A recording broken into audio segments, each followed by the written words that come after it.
हमारे मुख्य अतिथियों के द्वारा अग्नि का प्रतीक दीपक को यहाँ प्राकट्य किया जा रहा है और आज के इस पावन दिवस का शुभारंभ। अग्निनय सुपथाराय अस्मान् विश्वानि देवाय युनानि विद्वान् युयोधस्मज्जुहुराणमेनो भूयिष्ठान्ते नमोक्तिं विधेम।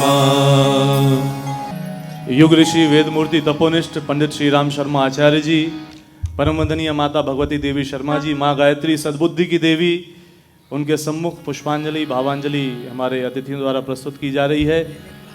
आदरणीय डॉक्टर धन सिंह रावत जी, माननीय शिक्षा मंत्री उत्तराखंड सरकार, इनका स्वागत वंदन करें। एक बार जोरदार करताल ध्वनि करके हम सभी अपने भावों को पिरोएं। साथ ही हम सबके मध्य में आदरणीय डॉक्टर अतुल भाई कोठारी जी, माननीय राष्ट्रीय सचिव शिक्षा संस्कृति न्यास उत्थान न्यास, इनका भी हम सभी स्वागत करते हैं। साथ ही हम सभी के मध्य में आदरणीय डॉक्टर पंकज मित्तल जी, माननीय महासचिव भारतीय विश्वविद्यालय संघ, इनका भी हम हार्दिक स्वागत करते हैं। साथ ही हम सभी के बीच में अमन बंसल जी, देवभूमि उत्तराखंड विश्वविद्यालय उपकुलाधिपति, एक बार पुनः करताल ध्वनि करके हम सभी स्वागत वंदन करें। माननीय राष्ट्रीय सचिव शिक्षा संस्कृति उत्थान न्यास आदरणीय डॉक्टर अतुल भाई कोठारी जी से कि वे कार्यक्रम की पृष्ठभूमि से हम सभी को अवगत कराएं।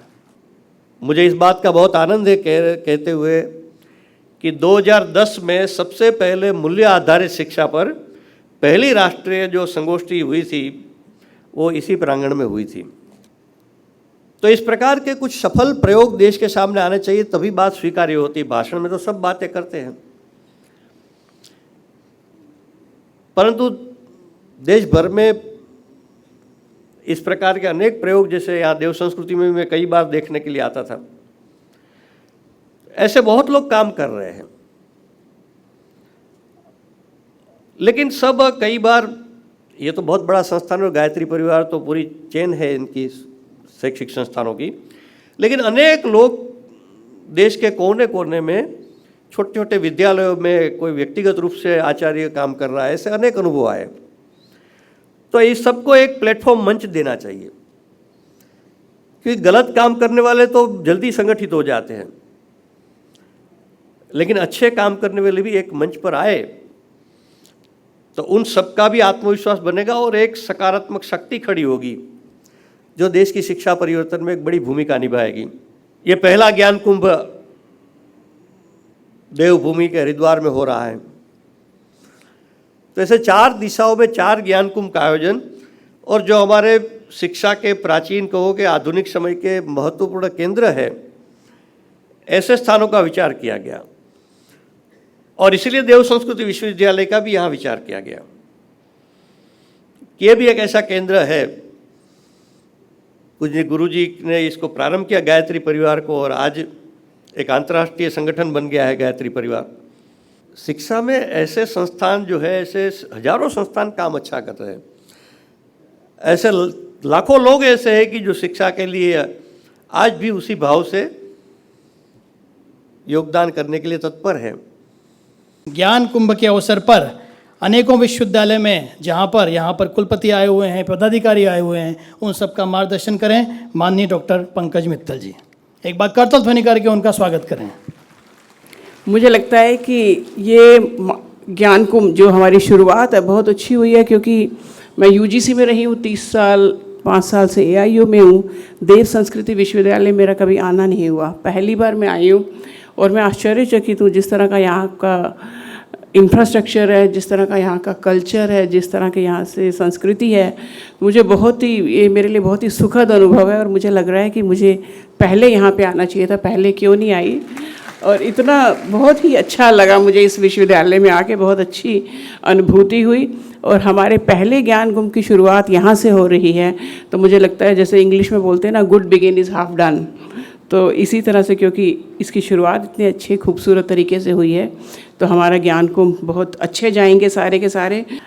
इस ज्ञान कुंभ का जो मेन आधार है जिस पे हम इस पे बात कर रहे हैं वो है आत्मनिर्भर भारत। मुझे विश्वास है कि जब ये सारी चर्चा सब लोग इसमें भाग लेंगे तो उनको ये महसूस होगा कि सचमुच में आत्मनिर्भर बनाना विश्वविद्यालयों के माध्यम से, कॉलेजेस के माध्यम से, स्कूलों के माध्यम से भारत को आत्मनिर्भर बनाना बहुत आसान होगा। आज के इस अवसर पर डॉक्टर चिन्मय पांड्या जी को आमंत्रित करते हैं कि ज्ञान कुंभ में अपने अनुभवों से हम सभी को अवगत कराएं। अध्यक्षीय उद्बोधन से डॉक्टर चिन्मय पांड्या जी। ये जो भारत का इतिहास है वो संस्कारों का इतिहास है। ये जो संस्कार हैं, मैं किस लिए बोल रहा हूँ कि ये देश की आत्मा है, इस राष्ट्र की पहचान है और समाज की विरासत है। आज जहाँ कहीं पर भी हम जाएं, जब हम शिक्षा की बात करते हैं तो ये भारत का इससे बढ़कर के दुर्भाग्य नहीं हो सकता कि कभी जहाँ पर वशिष्ठ और विश्वामित्र के रहते हुए भारत में 600 के करीब ऋषि थे, तब भी 2 ही गुरुकुल थे। और 2 ही गुरुकुल होने के पीछे कारण यही था कि शिक्षा के क्षेत्र में वही आता था जिसने अपने व्यक्तित्व का परिमार्जन कर लिया, जिसके पास स्वयं संस्कार हैं, वही दूसरे को दे पाने की स्थिति में है। और आज भारत का दुर्भाग्य है कि यहाँ पर जायदाद बनाने के लिए तो मेहनत है, हम बच्चे को पैकेज बनाने में तो मेहनत करते हैं, विरासत को हम लोग भूल करके बैठे हैं। और परिणाम क्या हुआ? परिणाम ये हुआ कि व्यक्ति बाहर से तो अमीर हुआ, भीतर से गरीब हो गया। बटुए भारी हो गए, व्यक्तित्व दिवालिया हो गए, घर बड़े हो गए, परिवार चले गए। व्यक्ति के पास बाहर की दृष्टि से सब है, पैसा है, पवित्रता नहीं, वैभव है, व्यक्तित्व नहीं। व्यक्ति बाहर से चीजों को बटोर करके बैठा है, अंदर से खाली खाली दरिद्र घूम रहा है। तो व्यक्ति को व्यक्तित्व देने के लिए और समाज को अच्छे संगठन देने के लिए इन चीज़ों पर मेहनत करने की आवश्यकता है। मैं कहूँगा कि आज भारत का लगभग 450 के करीब शैक्षणिक संस्थानों के प्रतिनिधि यहाँ पर उपस्थित हैं और जिस चीज़ पर सबसे ज़्यादा मेहनत करने की आवश्यकता है दोस्तों, वो एक ही है कि जब हम आत्मनिर्भरता लाते हैं तो अध्यात्म निर्भरता भी लाएं। व्यक्ति के अंदर इस चीज़ को भी पैदा करें कि उसके अंदर राष्ट्र के प्रति समर्पण का भाव कहीं से निकल करके आए। यदि वो निकल करके आता है तो फिर हम समाज को एक नई दिशा दे पाने की स्थिति में होता है। मैं प्रार्थना करता हूँ कि जब हम लोग गंगा की गोद में, हिमालय की छाया में, यहाँ इस पवित्र भूमि पर उपस्थित हैं और चाहे यहाँ के जो भी प्रयोग रहे हों इसी सभागृह के अंदर, चाहे वो श्रद्धेय कुलाधिपति जी की गीता और ध्यान की कक्षाएं हों, चाहे ये प्रयोग हो कि यहाँ पर हम हर विद्यार्थी को जीवन प्रबंधन और वैज्ञानिक अध्यात्म सिखाते हैं, चाहे ये प्रयोग हो कि ये कैंपस 0 कार्बन फुटप्रिंट है, चाहे ये प्रयोग हो कि भारतीय संस्कृति के बाहर से बाहर जिन जिन जगहों पर अपनी अपनी संस्कृति के पदचिन्ह रहे उनको ध्यान में रख करके हमने संस्कृति के केंद्र की स्थापना करी हो, चाहे जितने भी प्रयोग हो, मैं कहूँगा कि यहाँ की हवाओं और पानी से लेकर जो यहाँ के विद्यार्थी और शिक्षकगण, उन सब के माध्यम से जो सम्मिलित प्रयोग है उससे हम लोग आपको जो भी दे पाने की स्थिति में हो उसको आप लोग अवश्य लेकर के जाएं। और मैं ये प्रार्थना करता हूँ कि आज का जो ये प्रयोग है वो निश्चित रूप से सफल भी हो और अनेकों लोगों को प्रेरणा देने का कारण भी बने, माध्यम भी बने, नए संस्कारों को जगाने का, संस्कृति को उठाने का जो उद्देश्य शिक्षा संस्कृति उत्थान न्यास का है उसको संभव बना पाने का ये जो प्रयोग है, प्रकल्प है, वो निश्चित रूप से परिपूर्ण हो। ऐसी ईश्वर से, आदिशक्ति माँ गायत्री से, पूज्य गुरुदेव से, वंदनीय माता जी से प्रार्थना है। सभी को बहुत सारी शुभकामनाएं, सभी को बहुत सारी मंगल कामनाएं। हमारे माननीय शिक्षा मंत्री उत्तराखंड सरकार आदरणीय डॉक्टर धन सिंह रावत जी से निवेदन प्रार्थना कि वे आज के अवसर पर मुख्य अतिथि उद्बोधन से हम सभी का मार्गदर्शन करें। 2 दिन के लिए जो हमारा यहाँ पे ज्ञान कुंभ हो रहा है आत्मनिर्भर भारत के लिए, और शिक्षा के क्षेत्र में हम कितना अच्छा काम कर सकते हैं।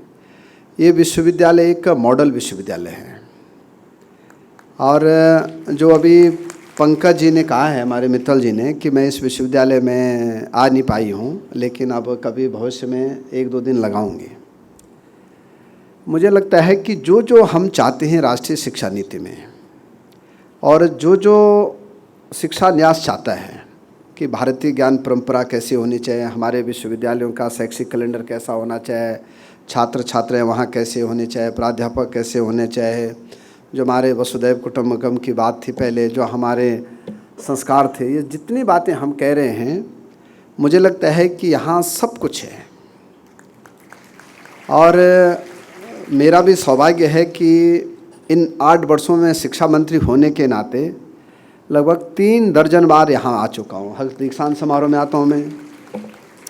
यहाँ एक बहुत अच्छी परंपरा है कि ये प्रवेश उत्सव कार्यक्रम कराते हैं और जब मैं यहाँ आया तो मैंने अपने विश्वविद्यालय में भी ये सीख के, यहाँ से सीख के वहाँ लागू कराया। तो बहुत अच्छी परंपरा यहाँ पे है और संस्कार बहुत अच्छे हैं। यहाँ पर कुछ विमोचन का क्रम हो रहा है। आप सभी अपनी करतल ध्वनियों के साथ इस विमोचन के क्रम में जुड़े। सबसे पहले अनाहद, हमारी विशेष पत्रिका जो विद्यार्थियों और शिक्षकों के मिले जुले समन्वय से चलती है। साथ ही साथ आप सभी परिजनों के पास देवस्थापना चित्र और गंगा जल आया है, कृपया इस बीच उसे बाहर जरूर निकाल लीजिएगा। यहाँ विमोचन का क्रम चल रहा है। शोधमाला, हमारी आयुर्वेद और समग्र स्वास्थ्य विभाग की ओर से जो रिसर्चेज इंडिजिनस चल रही हैं उसके रूप में धन्वंतरी शोधमाला, और साथ ही साथ देव संस्कृति इंटरडिसिप्लिनरी इंटरनेशनल जर्नल का नया अंक। एक बार अपनी करतल ध्वनियों के माध्यम से ये सभी इंडियन नॉलेज सिस्टम का वो प्रवाह है जो गुरुदेव की 3400 पुस्तकों से निकलकर पूरे देश और विश्व में जा रहा है। अब आप शांति कुंज वीडियो यूट्यूब चैनल देखें कभी भी कहीं भी।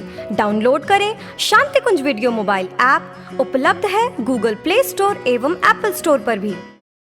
हमारे YouTube चैनल शांति कुंज वीडियो गायत्री परिवार को सब्सक्राइब करें एवं बेल आइकन जरूर दबाएं ताकि गायत्री परिवार की विभिन्न गतिविधियों की जानकारी आपको मिलती रहे।